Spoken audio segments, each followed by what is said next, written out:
Beginning production in January 2010, the BMW 5 Series entered its 6th generation with the F10 designation. Production of the F11 5 Series, which was the wagon or estate variant, also started in early 2010. Interestingly, both sedan and estate versions of the 5 Series were revealed second, having to wait until the Munich Auto Show in November 2009 and the Leipzig Auto Show in March 2010. The first 5 Series to be shown to the public was the Gran Turismo model, coded F07, and was the first of the 5 Series. It was shown all the way back in March 2009 at the Geneva Motor Show and began production in September 2009, with deliveries made before the end of that year, meaning owners of the GT were driving the new chassis 5 Series around before the regular variant had even begun production. A long wheelbase version of the regular saloon was also made, although sales were dedicated to the Chinese market. That model is coded F18. Dates of note for used buyers aside from the launch are that in 2012 a 520i model was added for select markets alongside an active hybrid 5.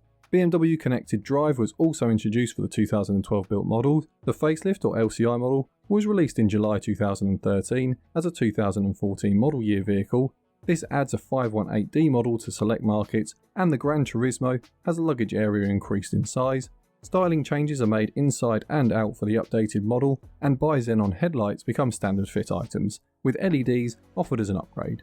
This Generation 5 Series is built on the BMW L6 platform, which is shared with the 7 Series of the time. We already have a buyer's guide for that one that you may want to check out at the end of this video. It is also shared with the 6 Series, as this was the case for the previous 5 and 6 Series generation. Transmission options on all 5 Series models except the M5 model are limited to either a 6-speed manual or 8-speed ZF 8 HP automatic. Initial sales of the manual in Europe were as expected, thanks to fleet buyers putting in early orders. However, over the lifespan of the 5 Series, the automatic dominates sales on all variants. Production of the F10 5 Series ended in 2017 with the introduction of the G30 Generation 5 Series, and that would usually be the end of the story for a car. But the F10 Generation 5 Series was actually reborn in March 2019 after the reveal of a new car built upon it at the Paris Motor Show in 2018. Yes, these are the little extra details that you get when you watch the miles driven guides. In 2018, a company named VinFast, based in Vietnam, bought the rights to the 5 Series and got renowned automotive design firm Pininfarina to design the body to make the Lux A2.0. It was built in Vietnam until 2022. The 2-litre petrol engine was from the 5 Series, and in its final year, thanks in part to several manufacturing incentives, it was very popular in its home market, remaining in the top 10 of cars sold and nearly keeping pace with the Toyota Camry.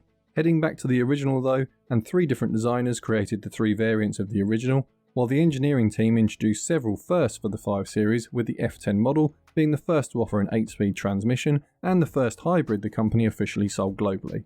The integral active steering system, or rear wheel steering, was also a first for the 5 Series model. Moving on to safety, and the F10 generation was tested by several testing agencies, including Euro NCAP, which gave it a 5-star rating with a score of 95% for adult occupant safety and a full 100% for safety assists at the time of the test. This rating has now expired as the testing parameters have changed. North American IIHS scored the 5 Series as good, which is the highest category across an array of crash tests, but note that the driver's lower leg or foot was scored as poor for protection in frontal crashes, likely due to the pedal intrusion. Next, onto the common faults, and a reminder to consider subscribing if you enjoy this video. Liking and subscribing not only grows the channel, but helps others find these videos, so if you like what you see, tap the button for me. The first fault should be noticed for those looking for a 2010 or 2011 model vehicles with a 2-litre diesel engine. The N47 is an unrevised version in these earlier cars and so susceptible to timing chain failures. The N47 went through a revision in 2011 and again in 2013, so model years 2012 onwards have a greatly reduced chance of timing chain problems. When going to view a car, one of the first places to look is the rear luggage area, no matter whether it's a sedan, wagon or GT model. Lift the carpet of the boot area and check for water. This area houses a variety of sensors along with the battery and controller for the fuel pump, and in the 5 Series it has a habit of letting water drip into the rear, slowly filling, and if allowed to sit, causing a giant repair bill. Make sure the area is dry, and if you're greeted with a puddle, consider how much of a bargain the car in front of you really is. Option 0645, the through load system, required BMW UK to issue an uncoded action to check the ISOFIX seating anchors had been properly fitted at manufacture. As this was an uncoded action, meaning no technical service bulletin or recall code for me to give you, it would be best to check to see what action your nation's BMW HQ took to mitigate any risk of failure of the ISOFIX system. If you see a warning for the steering lock remaining on when you drive a car, the 12-volt battery is likely about to fail. It is strongly advised to change the battery immediately, as low battery voltage can cause no end of electrical woes for the 5 Series. If you have a steering wheel mounted gear shifter that are inoperative, the connectors have likely become loose and will need reconnecting. If the daylight running light is non-operative, don't just assume a bulb is faulty. The headlight control module is likely the part at fault, and sourcing a used one can be difficult as this is a fairly common failure and a new module isn't cheap. If you can hear a sound that is similar to a knocking or grinding noise coming from the front of the car while on test drive, then it is possible the e-brake cable has broken free from the plastic mount and is now freely hitting the prop shaft as the forces of turning, acceleration and braking cause it to move around while driving. You can either find a bracket from a scrap vehicle, or a garage may suggest a cheap fix with a zip tie. It's up to you. Power steering pumps can fail if air is allowed to travel into the system. The resulting pressure is too much for the pump and you'll feel heavier steering. The fix is a new pump, which compared to some of the jobs on the 5 Series is a relatively simple one. If your fuel pump control unit is failing, it will cause starting issues. Some misdiagnose this as a starter motor problem. However, the starter motor usually gets damaged by owners trying to start the engine over and over again. The fuel pump fails to send fuel to the engine. The sender unit is part number 16147276073. Changing this may just save your starter motor.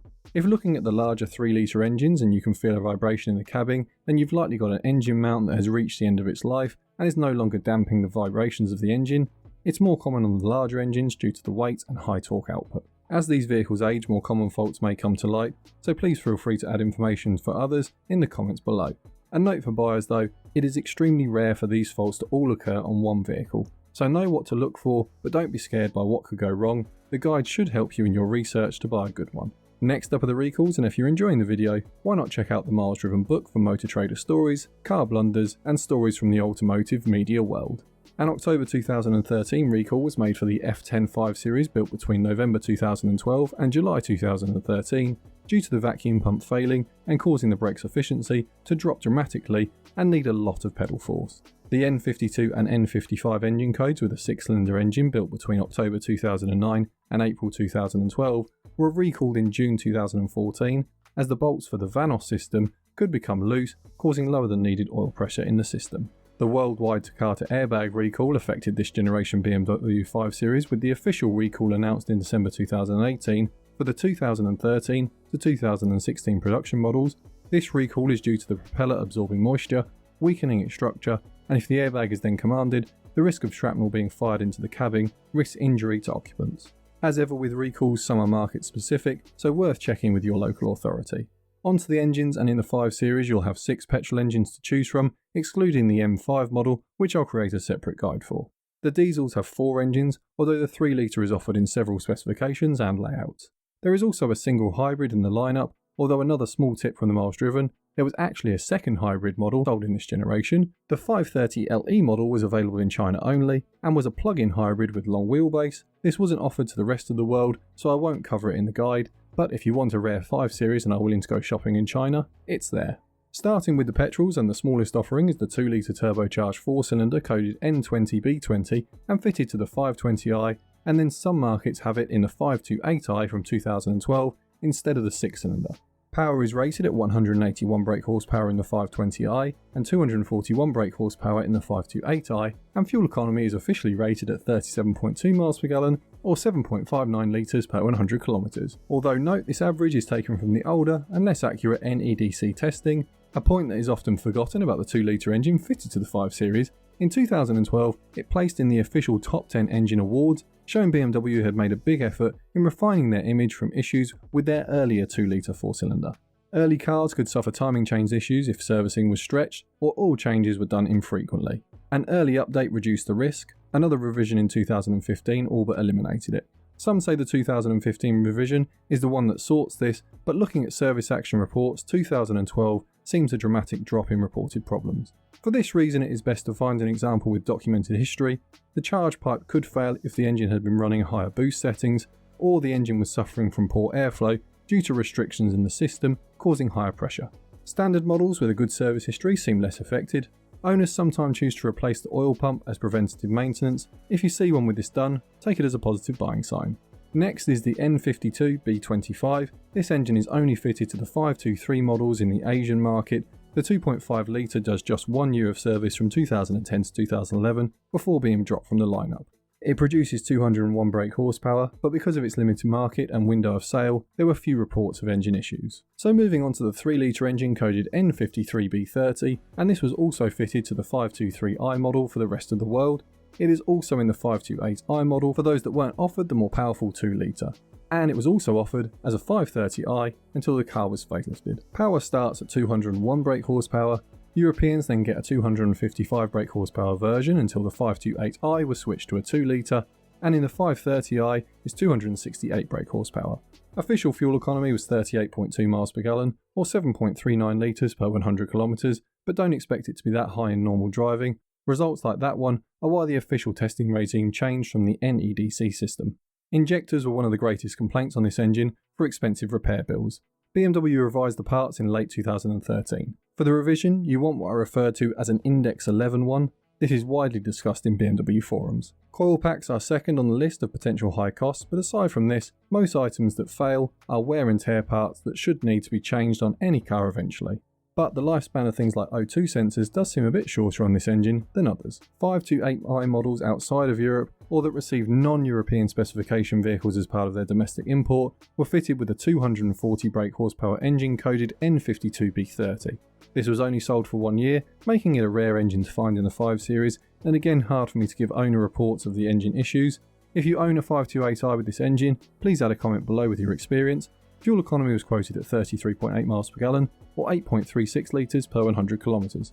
But take this figure as unreliable, as again there were only a few places I could find that published what is claimed to be the official efficiency rating. One of the launch engines for this Generation 5 Series was the 535i with the engine N55B30. This turbocharged 6-cylinder is a bit of a favourite among enthusiasts, as it was a turbocharged performance engine that was designed to drive like a more powerful naturally aspirated motor. It produces 302 brake horsepower, an average of 36.7 miles per gallon or 7.7 litres per 100 kilometres. Timing chains were again a concern, showing that BMW really did underestimate the effects of their recommended oil change regime on the timing lubrication sleeves. They will rattle on startup and idle if they are already failed. The valve cover gaskets are prone to leaking, along with the water pump failing if it's on its original item from the factory, so some preventative maintenance here should head off potential problems. If an owner has tuned the 535i, then be aware that if not done correctly, the fueling system will be pushed to its limits and the high pressure fuel pump will have a reduced service life. After this was the second launch engine, the turbocharged V8 coded N63B44 in the 550i model with 402 brake horsepower until 2013, which is then increased to 444 brake horsepower in the 2014 model year vehicles. Average fuel economy is quoted at 27.2 miles per gallon or 10.39 litres per 100 kilometres. Again, timing chains are something to watch out for. The valve stem seals are also common to fail and begin leaking oil. The fuel injectors can also fail prematurely, causing rough running and incomplete fuel burn. Engine mounts and transmission mounts are widely reported as failing, and high pressure fuel pumps are another known problem. All in all, this may be one of the most powerful of the regular 5 Series engines, but you may want to make sure it has a service history for at least 1 or 2 of the main common problems before committing to a purchase, as these engines can quickly create bills close to the value of the car if you find a particularly bad one. But I'll balance that by saying that people that do drive them find them smooth and enjoyable to drive. Next up are the diesels. For the 520D, the facelift 525D and the short-lived 518D model, the 2-litre diesel is the N47D20. This is then replaced in 2014 for the B47D20. In the 118D you'll get 148 brake horsepower, in the 520D you'll get 181 brake horsepower until 2014, when the B47 motor is introduced and creates 188 brake horsepower. The 525D has the 2-litre introduced in 2011 and gets 215 brake horsepower. Average fuel economy is rated at 53.3 miles per gallon or 5.3 litres per 100 kilometres. The N47 engine is revised from earlier iterations fitted to the previous generation E60 BMW that I've already created a buyer's guide for. The major revision was in 2013 though, and so although a 2010 update did reduce the problems with the timing chain, it's the 2013 revision that many people look for. But at this point, you're only 1 year off the B47 engine's introduction. The 2013 updated engine is coded as the N47N. The N47 needs frequent oil changes to operate at its best, but if you find one that has had this with receipts, take it as a positive buying sign. On the B47 models, specialists report crankshaft pulley failures and problems with the EGR system as the two most common jobs they faced when owners report an issue. One more concerning report from a BMW specialist was a return of timing chain problems for the B47. BMW updated the B47 in 2017 to the B47U motor, but the 5 Series was ending production at this time and few will get the updated engine. Many diesel owners, especially those looking for a used bargain, with an intent to keep it into the high mileage, look at the 3-litre turbo diesel. In the F Series generation, this is coded as the N57D30. In the next part of the code starts with an O, it's a single turbo. If it begins with a T, it's a twin turbo and fitted to the 535D model. If it's an S, then you're looking at a very rare triple turbo model badged 550D and only sold in select markets. The single turbo is in the very early 525D models as well as the 530D. Power is rated differently across specifications. The 525D gets 201 brake horsepower. The 530D is a launch engine with 241 brake horsepower, but is quickly increased to 255 brake horsepower in 2011. The 535D has 295 brake horsepower, and then 308 brake horsepower from 2011, and the triple turbo 550D gets 375 brake horsepower. Again, as with every engine mentioned, timing chains are a concern. Although the 3-litre doesn't suffer as badly as some believe, the propensity for owners to drive hundreds of thousands of miles in these cars means that stretched service intervals and wear and tear also contribute to train stretching. EGR coolers had an updated part, as early ones do fail eventually. If the owners say it has been done before, then ask whether it was replaced with the updated part.